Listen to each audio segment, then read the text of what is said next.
Dans la nouvelle province de Lualaba, il se poursuit sans embâche les travaux de construction du pont Mouvia. Il est d'une capacité de 40 tonnes et devrait être opérationnel dans la première quinzaine du mois d'août prochain. C'est ce qui ressort en tout cas de la visite effectuée sur le lieu par le ministre des tutelles, Fridolin Kassochi. Je vous propose ce récit de Blaise Bokokia-Sanza.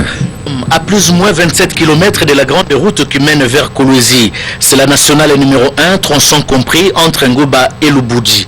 Un petit regard suffit pour découvrir les travaux qui s'exécutent sur la rivière Monvia. C'est bien le montage d'un pont métallique jeté sur ce boulevard naturel en remplacement de l'ancien pont emporté par les eaux de pluie il y a de cela 17 ans.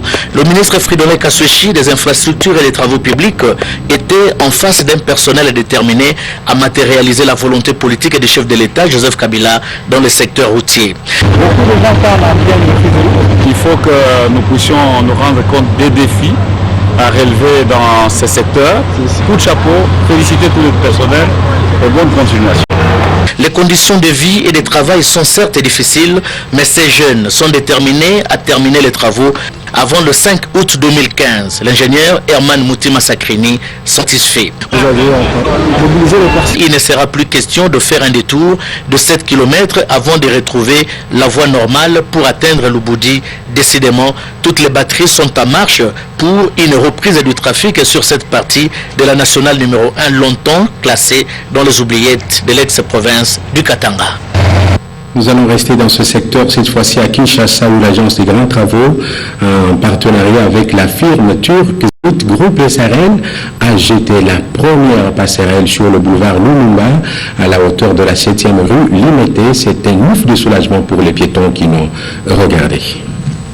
Les Quinois s'étaient mis à désélémenter les petites nocs de la première passerelle à la 7e rue Limité. Je crois qu'aujourd'hui, c'est le moment de rassurer la population et nous sommes en train de participer au premier montage, le montage de la première superstructure, de la première passerelle.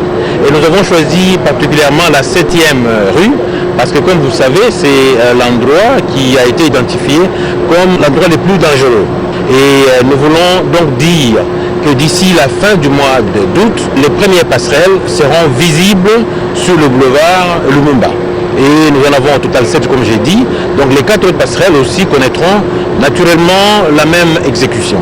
Exécuté par l'entreprise turque Zenit Group SRL, ce projet a pour vocation de soustraire la population quinoise au taux élevé d'accidents, faciliter la traversée du boulevard et contribuer au développement des aspects touristiques de la ville-province Kinshasa. Et puis autre chose, se rendre compte du fonctionnement des formations médicales en partenariat avec la mutuelle de santé des enseignants et la visite des différents sites d'identification des nouvelles cartes biométriques, voulais-je dire, figurent parmi les activités déployées par le président du conseil d'administration de cette mutuelle. C'est ce que nous rapportent Anastasie Ndumbu et John Tibango.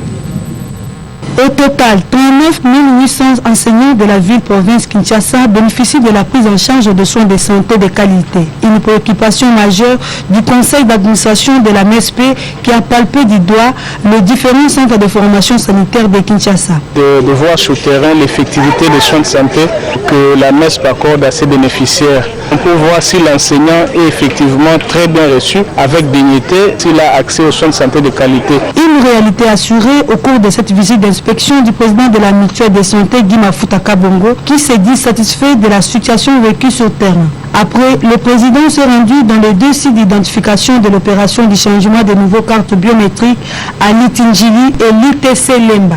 La MESP prévoit dans les tout prochains jours d'afficher dans des sites d'identification un calendrier permettra aux affiliés de bénéficier de cette formation à temps réel. Je suis vraiment très content de ce que la MESP est en train de faire pour nous. Moi, par exemple, personnellement, je ne peux pas dire que j'ai un entourage familial qui peut faire quelque chose pour moi. Ni que la MESP, je serais déjà un homme mort.